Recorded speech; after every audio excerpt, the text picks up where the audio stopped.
So hello student, I once again welcome you. आज हम लोग मैथमेटिक क्लास 10 पॉलिनोमियल्स बहुपद पॉलिनोमियल्स बहुपद के बारे में पढ़ने जा रहे हैं। ये पार्ट 1 है प्रश्नावली 2 का।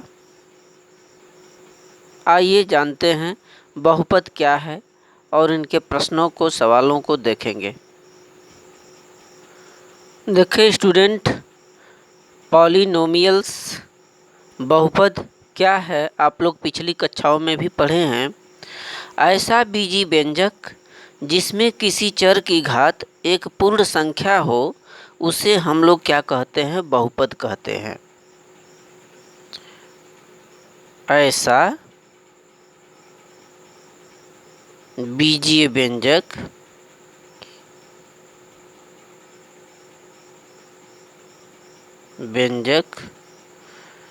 जिसमें किसी भी चर राशि, कोई भी चर राशि की घात एक पूर्ण संख्या हो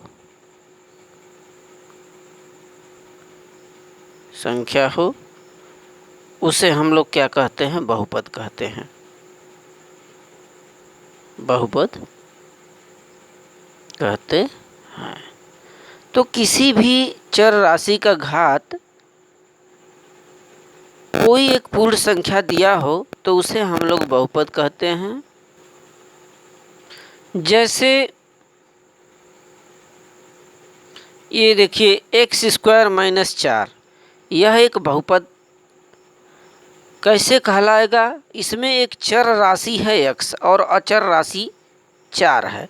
तो चर राशि जिनके की मान हम बदल सकते, कोई भी अक्षर लिख सकते हैं, इनके ऊपर जो भी घात लगे वह एक पूर्ण संख्या हो। करेक्ट। तो ऐसा बीजी व्यंजक जिसमें किसी भी, यहाँ पर x देख रहे हैं ना, किसी भी चर राशि का घात एक पूर्ण संख्या दिया हो, ऐसे बीजी व्यंजक को हम लोग बहुपद कहते हैं। ऐसे ही एग्जाम्पल कुछ भी आप ले सकते हैं, जैसे y के घाते 2 - 1 x। अब यहाँ पर यह भी एक बहुपद है क्योंकि इसमें चर राशि y के घाते कितना है? 2। तो ऐसा बीजी व्यंजक जिसमें किसी चर राशि का घात एक कोई पूर्ण संख्या दिया हो उसे बहुपद कहते हैं। ठीक है, फिर आगे फोकस करेंगे बहुपद की घात। देखें बहुपद की घात क्या होती है। किसी भी बहुपद में उसकी सबसे बड़ी जो घात होती है उसी को हम बहुपद की घात कहते हैं। देखें बहुपद में चर की सबसे बड़ी, तो बहुपद की सबसे बड़ी घात को ही बहुपद की घात कहा जाता है। जैसे मान लीजिए कोई बहुपद दिया है x के घाते 3 और प्लस x² + 2। अब इसमें आपसे पूछा जाए बहुपद की घात कितना होगी, तो आप यही बताएंगे कि जो सबसे बड़ा घात हो, यहाँ भी एक चर राशि है, यहाँ भी है, लेकिन यहाँ पर 3 है, यहाँ 2 है, तो सबसे बड़ा घात 3 है।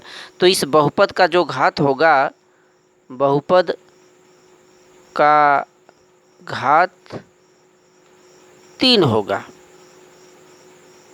करेक्ट। तो ये बहुपद का घात है। अगला पॉइंट देखें स्टूडेंट, बहुपद का शून्यक क्या है? बहुपद का शून्यक क्या है? यदि कोई बहुपद हम px मान लें, यदि कोई बहुपद px है, यदि कोई बहुपद हम px मान लें तथा k को एक वास्तविक संख्या मान लें। क्या मान लें? वास्तविक संख्या। तो x के स्थान पर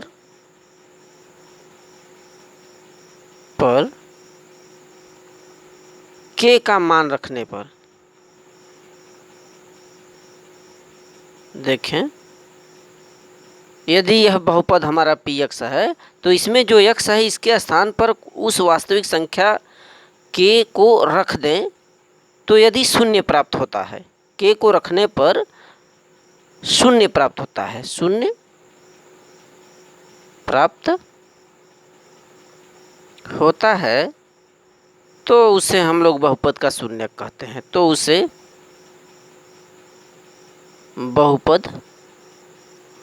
उसे हम लोग बहुपद का शून्यक कहेंगे। यानी कि कोई भी बहुपद होगा उसमें यदि कोई संख्या वास्तविक संख्या k रख दें, यदि 0 प्राप्त हो जाता है तो उसी को हम बहुपद का शून्यक कहते हैं, k को बहुपद का शून्यक कहेंगे।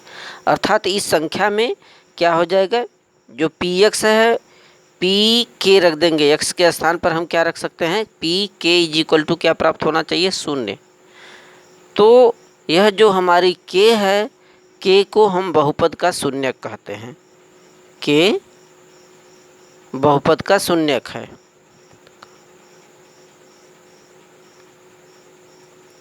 शून्यक है। तो इस तरह से हम लोग मान निकालते हैं। अगला पॉइंट फोकस करेंगे स्टूडेंट, रैखिक बहुपद का शून्यक।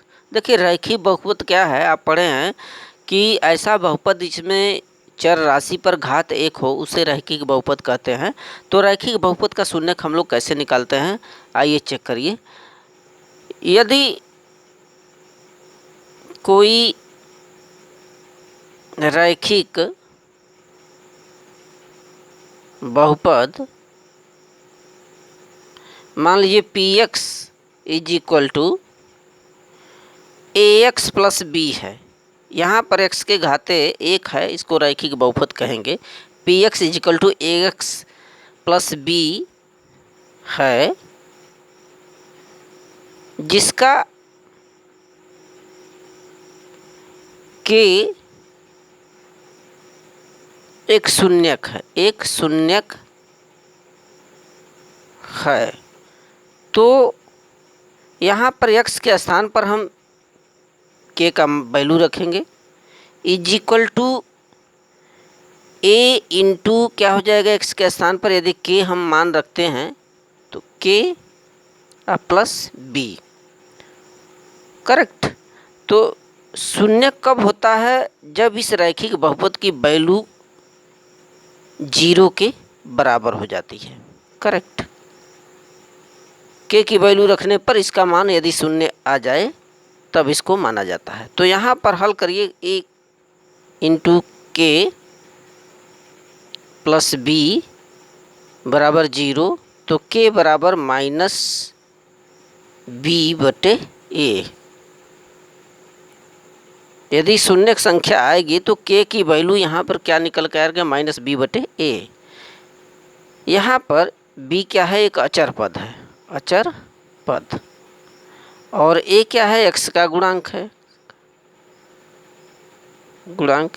इस बहुपद में a क्या है, इस x का गुणांक है, और b क्या है, एक अचर पद यानी कोई आंशिक मान होगा।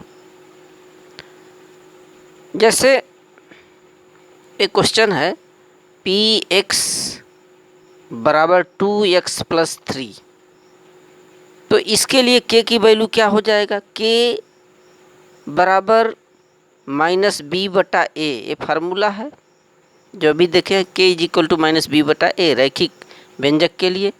तो k is equal to minus B माने वो अचर पद है, b की वैल्यू होती है a का, तो b की वैल्यू देखिए 3 बटे a की वैल्यू 2, यहाँ माइनस लगा दीजिए तो ये आएगा k का मान।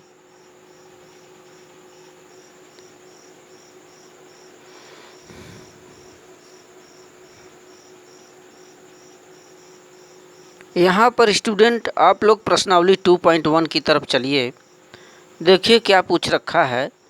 पहला प्रश्न यहाँ पर दिया है कि किसी बहुपद px के लिए y बराबर px का ग्राफ नीचे आकृतियों में दिया गया है, प्रत्येक स्थिति में px के शून्यक की संख्या ज्ञात कीजिए।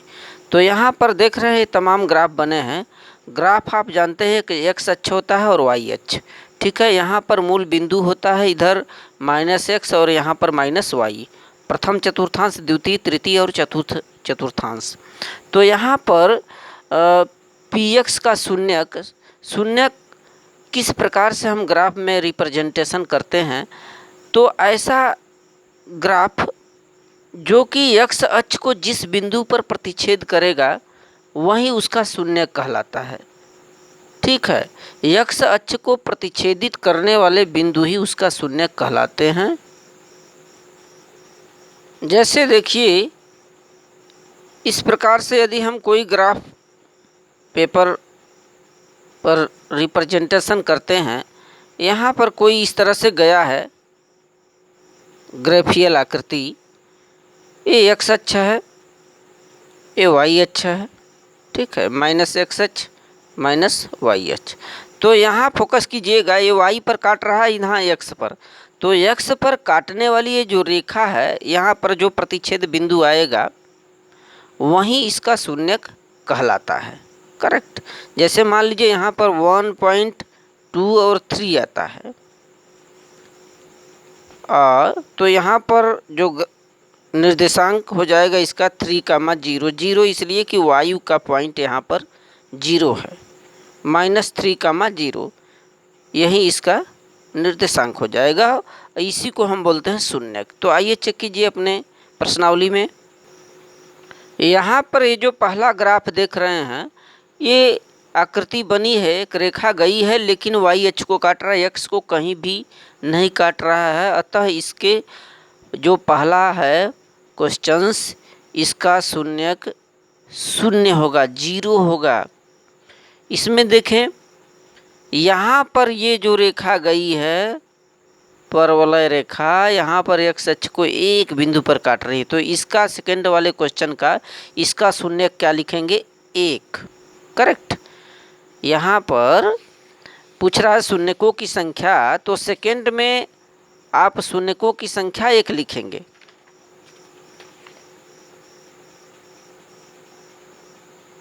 शून्यक बराबर 1 सेकंड के लिए, क्योंकि x अक्ष को किस बिंदु एक स्थान पर काटती हुई नजर आ रही है।